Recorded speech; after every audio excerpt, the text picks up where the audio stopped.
Hello students, आज हम पढ़ेंगे इंग्लिश लैंग्वेज के बारे में।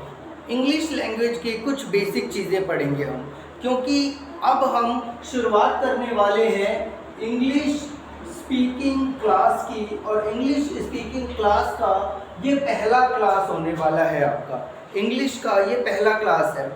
इंग्लिश की जो ये पहली क्लास है, इसके अंदर आपको मैं कुछ बेसिक बातें बताने की कोशिश करता हूँ।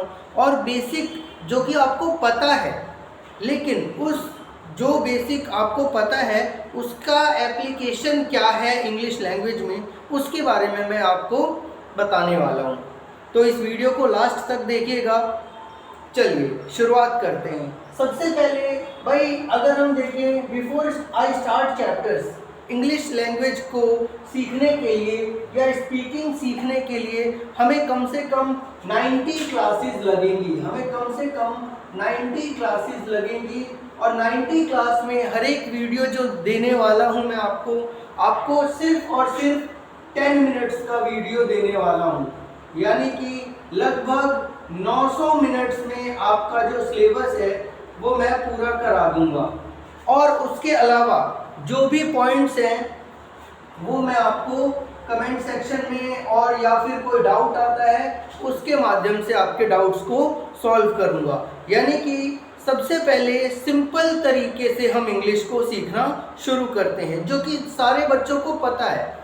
फिर भी मैं बेसिक से इसलिए ले रहा हूँ क्योंकि बेसिक से लेने पर हर एक बच्चा, चाहे वो छोटी क्लास का हो, चाहे वो बड़ी क्लास का हो, चाहे वो कोई एजिड हो जो इंग्लिश सीखना चाहता है, चाहे वो कोई भी हाउसवाइफ हो, चाहे वो कोई कामकाजी व्यक्ति हो जिसको इंग्लिश की ज़रूरत पड़ती हो अपने काम के लिए, तो वो सब लोग सीख सकते हैं। इसीलिए ये वीडियो सबके लिए बहुत ज़्यादा इम्पॉर्टेंट है। और मैं आपको कुछ बेसिक बातें आज बताने वाला हूँ। तो इसके 90 चैप्टर्स मैं कराऊंगा आपको, जिसमें से ये फर्स्ट चैप्टर है। ठीक, तो सबसे पहले देखिएगा, बिफोर आई स्टार्ट चैप्टर्स को स्टार्ट करने से पहले I would let you know the few basics of English language. कुछ बेसिक बातें मैं आपको बताता हूँ। देखिएगा भाई, एक इंग्लिश लैंग्वेज है। सब लोग मुझसे ऐसा कहते हैं कि भैया इंग्लिश तो एक लैंग्वेज है, जैसे हिंदी लैंग्वेज है, जैसे उर्दू लैंग्वेज है, उसी तरीके से इंग्लिश भी एक लैंग्वेज है। बिल्कुल सही बात कही उन्होंने, इंग्लिश भी एक लैंग्वेज है। लेकिन आपको ये देखना पड़ेगा कि इंग्लिश की जो रीच है बहुत ज़्यादा है। ज़्यादातर देशों में आपको इंग्लिश देखने को मिल जाएगी। इसका कारण भी है क्योंकि अंग्रेज़ों ने बहुत सारे देशों को अपना उपनिवेश बनाया था, अर्थात अंग्रेज़ों ने दुनिया के बहुत सारे देशों पर अपना राज किया था। इसीलिए इंग्लिश उन्होंने इम्पोज करी, अपनी भाषा उन्होंने हमें बोला कि भाई ज़बरदस्ती सीखो।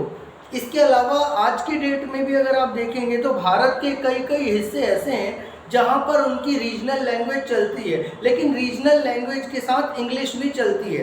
अगर आपको उनकी रीजनल लैंग्वेज नहीं पता है और आपको इंग्लिश पता है तो आप वहाँ पर आराम से कनेक्टिविटी अपनी लोगों के साथ बैठा पाएंगे। जैसे कि केरला, तमिलनाडु, इन सब जगहों पर ऐसा होता है। उन लोगों को अपनी बेसिक जो रीजनल लैंग्वेज है वो पता है, लेकिन उन लोगों को उसके साथ साथ इंग्लिश भी पता है। तो इसका मतलब ये है कि हमको इंग्लिश सीखना बहुत ज़्यादा ज़रूरी है। अब देखो भाई, लैंग्वेज तो है, लेकिन ये कैसी लैंग्वेज है? एक इंटरनेशनल लैंग्वेज बन चुकी है। ये कैसी लैंग्वेज बन चुकी है? एक इंटरनेशनल लैंग्वेज बन चुकी है। और इंटरनेशनल लैंग्वेज होने की वजह से ही इसकी इम्पोर्टेंस बहुत ज़्यादा है। हालांकि हम सबको इंग्लिश कहीं ना कहीं यूज़ करना ही पड़ता है। उसी यूज़ को ध्यान में रखते हुए मैं ये वीडियोस की सीरीज़ स्टार्ट करने जा रहा हूँ, जिसमें मैं 90 वीडियोस लूँगा, अप्रॉक्स 10 to 12 मिनट्स की, जिसमें सारे बच्चों को, चाहे वो छोटे बच्चे हों, चाहे वो बड़े बच्चे हों, चाहे कोई हाउसवाइफ हो, चाहे कोई कामकाजी व्यक्ति हो, चाहे कोई वर्किंग मैन हो, वुमेन, कोई भी व्यक्ति इसको सीख सकता है। ठीक, तो चलिए सबसे पहले हम इंग्लिश की कुछ बेसिक चीज़ों के बारे में पढ़ते हैं। सबसे पहले है, इंग्लिश की शुरुआत जो होती है वो अल्फ़ाबेट से होती है। अल्फ़ाबेट्स का मतलब है ABCD, जो आप लोगों ने बचपन में पढ़ा है। तो उसके बारे में डिटेल में मैं नहीं जाऊंगा, लेकिन फिर भी ये जो 26 अल्फ़ाबेट्स हैं ये दो भागों में बटे हुए हैं, एक वॉवेल्स में और एक कॉन्सोनेंट्स में। एक वोवेल्स में और एक कॉन्सोनेंट में। वोवेल्स में क्या होगा, ए E I O you vowels हो जाएगा। कॉन्सोनेंट क्या हो जाएगा, वोवेल्स के अलावा, एक्सेप्ट वोवेल्स, यानी कि वोवेल्स के अलावा, जैसे वोवेल्स के अलावा क्या होगा, बी सी डी एफ जी H J K L M N P Q R S T V W X Y Z. ये देखेंगे ये होते हैं 5 वोवेल्स। कितने होते हैं, 5। और कॉन्सोनेंट कितने होते हैं, 21। तभी तो ये 21 और 5 मिलकर के यहाँ पे कितने बन गए, 26 बन गए। ठीक, तो ये तो सारे बच्चों को पता है। लेकिन ये बात आपको जान करके आश्चर्य होगा कि वोवेल को हमेशा साउंड से प्रोनाउंस करना होता है। वोवेल्स को हमेशा साउंड से प्रोनाउंस करना होता है, और कॉन्सोनेंट जो होता है वो अपने बेसिक टर्म पे चलता है, जिसके बारे में भी मैं आपको अभी बताऊंगा। लेटर्स 2 होते हैं, एक होता है स्मॉल लेटर और एक होता है कैपिटल लेटर। कैपिटल लेटर होता है ए बी सी डी, इस तरीके से उसको लिखा जाता है, जो कि आपने छोटी क्लासों में बहुत ही ध्यान से पढ़ा हुआ है। फिर एक होता है small letter a b C d e f ji h i j k, इस तरीके से। अब आपको मैं कुछ एक प्रोसेसिंग बताता हूँ कि भाई इंग्लिश लैंग्वेज को सीखने के लिए क्या प्रोसेस का इस्तेमाल हमको करना पड़ेगा। सबसे पहले आपको अच्छे से पता है कि एक लेटर होता है, एक लेटर होता है, उस लेटर से हम लोग क्या बनाते हैं, वर्ड बनाते हैं। अभी अभी हमने पढ़ा ये कैपिटल लेटर है, ए क्या है, कैपिटल लेटर है, बी भी कैपिटल लेटर है। इसका मतलब क्या हो गया, ये एक लेटर हो गया। इस कैपिटल लेटर या स्मॉल लेटर से, किसी भी लेटर से हम वर्ड बनाएंगे, और वर्ड से हम लोग क्या बनाएंगे, सेंटेंस बनाएंगे, और सेंटेंस से पैराग्राफ बनाएंगे। यानी कि सबसे पहला हमारा जो टारगेट है, ये प्रोसेस है, इंग्लिश सीखने का ये प्रोसेस है। सबसे पहले लेटर, फिर वर्ड, फिर उसके बाद सेंटेंस, फिर उसके बाद से पैराग्राफ। तो नंबर 1 पे आता है आपका लेटर। आप सबसे पहले लेटर को जानिए। दूसरे नंबर पे आएगा वर्ड को जानिए, आप वर्ड शब्दों को सीखिए। फिर उसके बाद से तीसरे नंबर पे सेंटेंस आएगा, और चौथे नंबर पे पैराग्राफ आएगा। और जब आप पैराग्राफ बनाना सीख गए, पैराग्राफ बोलना सीख गए, तो इसका मतलब ये है कि आपने अपने इंग्लिश लैंग्वेज को भी कवर कर लिया। ठीक है, तो सबसे पहले हम लोगों ने अभी लेटर के बारे में बात करा।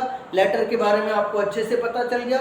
लेटर जो होते हैं 26 होते हैं। लेटर के अंदर 2 पार्ट्स होंगे, एक कॉन्सोनेंट, एक vowel. Vowel A E I O U, और A E I O you के अलावा जो कुछ भी होगा वो कॉन्सोनेंट होगा। फिर मैंने आपको फॉर्मेशन प्रोसेस बताया। सबसे पहले हम लेटर पढ़ेंगे, फिर वर्ड, फिर सेंटेंस, फिर पैराग्राफ, और उसके बाद से आगे हमारा जो स्पीकिंग का कोर्स है वो लगभग कंप्लीट हो जाएगा जब हम एक बार पैराग्राफ बोलना सीख जाएंगे। जैसे कि Raj is a good boy, एक एग्जांपल लेते हैं। Raj is a good boy, he is my best friend, I love him a lot. तो देखेंगे इसमें कितने वर्ड्स हैं, 15 वर्ड्स हैं। 1 2 3 4 5 6 7 8 9 10 11 12 13 14 15 वर्ड्स हैं। और कितने लेटर्स का इस्तेमाल किया है, आप इन सबको जोड़ेंगे 1 2 3 4 5, इस तरीके से 41 लेटर्स आ जाएंगे। यानी कि वर्ड्स, सबसे पहले हमने लेटर का इस्तेमाल किया इसमें, फिर उसके बाद से लेटर से हमने वर्ड बनाया, एक वर्ड बनाया, वर्ड से एक सेंटेंस बनाया, और फिर सेंटेंस से एक हमने पैराग्राफ बनाया। ठीक, अब अगर हम इसको ऐसे समझें तो इसको डिस्ट्रीब्यूट कैसे कर सकते हैं। सबसे पहले अगर आपको एक वर्ड सीखना है तो देखिएगा, आर क्या है, एक वर्ड है, इसको हम लोग डिवाइड करते हैं। देखिएगा आर एक वर्ड है ना। अब आर एक वर्ड है और राज एक क्या है, लेटर है, ठीक है ना। और सॉरी, आर एक लेटर है और पूरा का पूरा आर ए जे, ये लेटर्स मिलकर के क्या बन गया, वर्ड बन गया है। और ये वर्ड मिलकर के यहाँ तक एक सेंटेंस बन गया है। ठीक है, यानी कि ये तीनों जो थे, ये 3 लाइन जिसके नीचे मैं खींच रहा हूँ वो हमारा लेटर है, फिर जिसके नीचे 2 लाइन खींच रहा हूँ वो हमारा वर्ड है, और फिर जिसके नीचे मैं 1 लाइन खींच रहा हूँ वो पैराग्राफ है, और फिर सेंटेंस है, और सेंटेंस के बाद से यहाँ तक जो प्रोसेसिंग हो रही है वो एक पैराग्राफ की हो रही है। अर्थात हमारे पास सबसे पहले लेटर, फिर वर्ड, फिर सेंटेंस, फिर पैराग्राफ। हमारे पास कुछ स्पीकिंग में सबसे पहले स्पीकिंग की शुरुआत कहाँ से होती है? स्पीकिंग की शुरुआत सबसे पहले होती है अभिवादन से। जब आप किसी से मिलते हैं तो जब आप सुबह मिलते हैं तो गुड मॉर्निंग बोलते हैं, दोपहर को मिलते हैं गुड आफ्टरनून बोलते हैं, शाम को मिलते हैं गुड इवनिंग, रात को मिलते हैं गुड नाइट। तो इस तरीके से अभिवादन जो होते हैं उन अभिवादनों का क्या यूज़ होता है, और सेंटेंस का फॉर्मेशन कैसे होगा। सेंटेंस का फॉर्मेशन जो है बहुत ही सिंपल है। सेंटेंस के फॉर्मेशन के लिए आपको मैं 2 चीज़ अभी बता देता हूँ, आप आगे उसको अगली क्लास में कंटिन्यू करूँगा। सबसे पहले हमारे पास सब्जेक्ट होना चाहिए।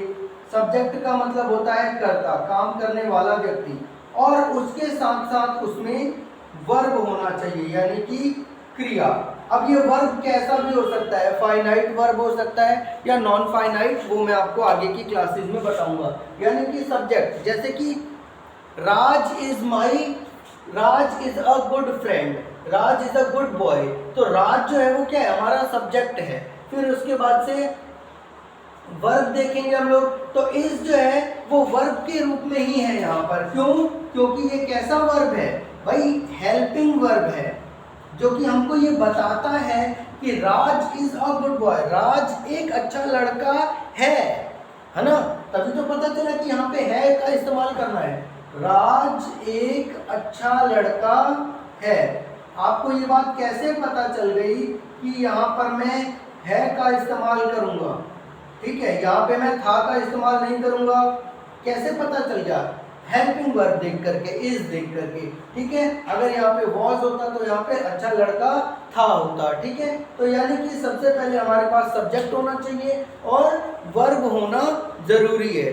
सब्जेक्ट और वर्ब, वर्ब किसी भी फॉर्म में हो सकती है, हेल्पिंग वर्ब के रूप में हो सकती है, मॉडल के रूप में हो सकती है। ठीक है, फिर आपका नॉन फाइनाइट के रूप में, फाइनाइट के रूप में, तभी वो आपका सेंटेंस बनेगा। तो अभी मैंने आपको बेसिक चीज़ें बताई इंग्लिश की। अब आपको अगली क्लास में, जो हमारी क्लास नंबर 2 होने वाली है, उसमें मैं आपको अलग अलग अभिवादन सिखाऊंगा कि जब आप किसी से मिलते हैं तो किस तरीके से अभिवादन करेंगे आप। ठीक है, वो होगी हमारी इंग्लिश की क्लास नंबर 2 में मैं आपको ये सारी चीज़ें सिखाऊंगा। हेलो दोस्तों, आपको ये वीडियो कैसी लगी आप मुझे ज़रूर बताएंगे, कमेंट सेक्शन में ज़रूर बताएंगे। और अगर आपको ये वीडियो अच्छी लगे तो आप इसको लाइक, शेयर और सब्सक्राइब कीजिएगा, क्योंकि इंग्लिश सीखने का इससे आसान तरीका आपको कहीं पर भी नहीं मिलेगा। Thank you students.